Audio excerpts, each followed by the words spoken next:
Assalamualaikum warahmatullahi wabarakatuh. Sebelumnya perkenalkan, nama saya Balkis Salsabila dengan NIM 10324049. Yang terhormat Bapak Ahmad Fauzan MSI selaku dosen pengampu mata kuliah Fikih Jinayah, serta teman-teman sekalian yang sedang menonton video ini. Di sini saya akan menyampaikan materi yang terkait untuk memenuhi tugas UAS Fikih Jinayah. Yang pertama ada hudud 1. Hudud adalah bentuk jamak dari kata had yang berarti batasan. Dalam konteks hukum Islam, hudud adalah sanksi pidana yang telah ditetapkan oleh Allah SWT dan tidak bisa diubah oleh manusia, baik dalam jenis maupun ukurannya. Hudud bertujuan untuk menjaga 5 hal pokok dalam maqasidus syariah, yaitu agama, jiwa, akal, keturunan, dan harta. Selanjutnya ada jenis-jenis hudud 1. Yang pertama ada zina, yaitu hubungan seksual antara laki-laki dan perempuan tanpa ikatan pernikahan yang sah menurut syariat Islam. Menurut Quran surat An-Nur ayat 2, yang artinya perempuan yang berzina dan laki-laki yang berzina, deralah masing-masing dari keduanya 100 kali dera.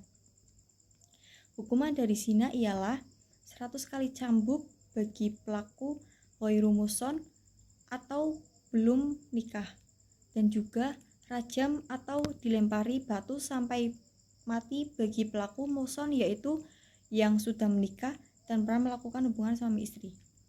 Yang kedua ada qadzaf atau menuduh zina tanpa bukti, yaitu menuduh seseorang melakukan zina tanpa menghadiri 4 orang saksi laki-laki. Nah, dalam Quran surat An-Nur ayat 4, yang artinya orang-orang yang menuduh wanita baik-baik dan tidak mendatangkan 4 saksi tersebut, maka deralah mereka 80 kali cambuk.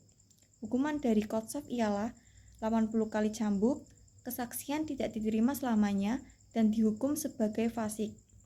Selanjutnya ada yang ketiga ada minum khamr atau minuman keras atau yang memabukkan, yaitu mengonsumsi minuman memabukkan baik sedikit maupun banyak. Rasulullah dan sahabat memberikan hukuman-hukuman cambuk kepada peminum khamr. Hukuman dalam meminum khamr ialah 40 hingga 80 cambuk. Rasulullah menetapkan 40 cambukan, tetapi Umar bin Khattab menambah menjadi 80 cambukan karena efek sosialnya. Selanjutnya ada hudud 2. Hudud 2, pengertian dari hudud 2 melainkan pengertiannya sama dengan hudud 1. Jenis-jenis hudud 2 ada yang sama dengan hudud 1, yaitu zina, qadzaf, dan minum khamr. Namun di hudud 2 ada pencurian yang dimana mengambil barang milik orang lain secara diam-diam dari tempat yang aman dengan tujuan memilikinya. Dalam Quran surat Al-Maidah ayat 38, yang artinya laki-laki yang mencuri dan perempuan yang mencuri, potonglah tangan keduanya. Hukuman dari mencuri adalah potong tangan kanan dari pergelangan tangan. Selanjutnya ada perampokan, yaitu melakukan penyerangan, pencurian, pembunuhan, atau teror di jalanan umum dengan senjata, sendirian atau berkelompok, biasa disebut dengan begal. Dalam Quran surat Al-Maidah ayat 33, yang artinya sesungguhnya pembalasan bagi orang-orang yang memerangi Allah dan Rasul-Nya serta bumi adalah dibunuh, disalib, dipotong tangan dan kaki secara bersilang, atau diasingkan dari negeri. Hukuman dari perampokan adalah tergantung perbuatannya.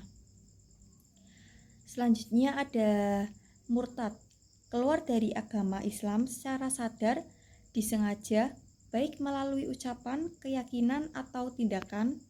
Hukuman dari murtad ialah hukuman mati, tetapi harus diberi waktu hingga 3 hari untuk bertaubat menurut sebagian ulama.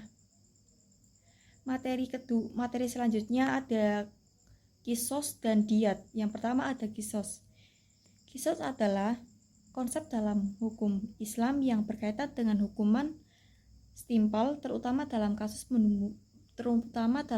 pembunuhan atau luka-luka yang serius. Kisos disasarkan pada Al-Quran dan hadis. Jenis-jenis kisos ada dua, yaitu kisos pembunuhan dan kisos luka. Selanjutnya ada proses pelaksanaan kisos. Proses pelaksanaan kisos ada dua, yaitu yang pertama hak ahli waris. Ahli waris korban memiliki hak untuk memilih antara menerapkan kisos atau menerima diat. Yang kedua, persetujuan. Untuk menerapkan kisos dibutuhkan persetujuan ahli waris korban. Jika mereka memaafkan pelaku tidak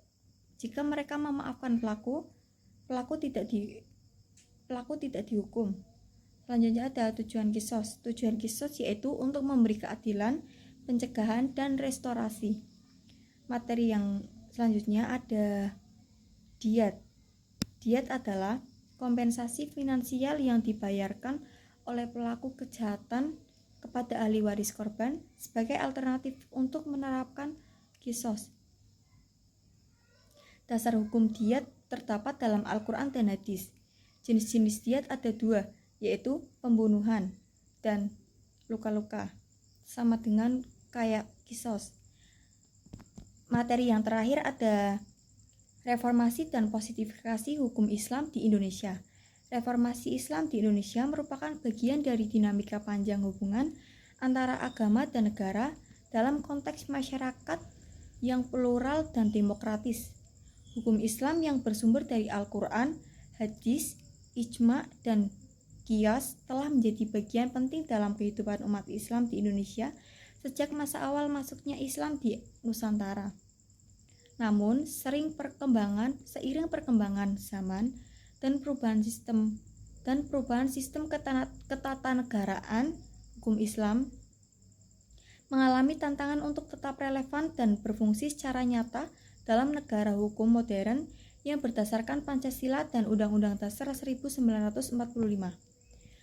Reformasi hukum Islam bukan hanya sekedar perubahan formal, melainkan juga pembaharuan substansial agar nilai-nilai syarat dapat bersinergi dengan kebutuhan masyarakat kontemporer. Reformasi ini mencakup penyesuaian terhadap konteks sosial politik, semangat demokrasi, hak asasi manusia, serta tuntutan akan keadilan dan kesetaraan. Proses reformasi seringkali juga melibatkan reinterpretasi teks-teks keagamaan dengan pendekatan maqasid syariah yang menekankan kemaslahatan umum. Dalam konteks Indonesia, reformasi hukum Islam tidak dapat dipisahkan dalam positivisasi, yakni usaha untuk menjadikan norma-norma hukum Islam sebagai bagian dari sistem hukum nasional melalui peraturan perundang-undangan. Positivisasi ini penting agar hukum Islam memiliki kekuatan mengikat secara formal dan dapat diterapkan oleh lembaga negara, khususnya di lingkungan peradilan agama.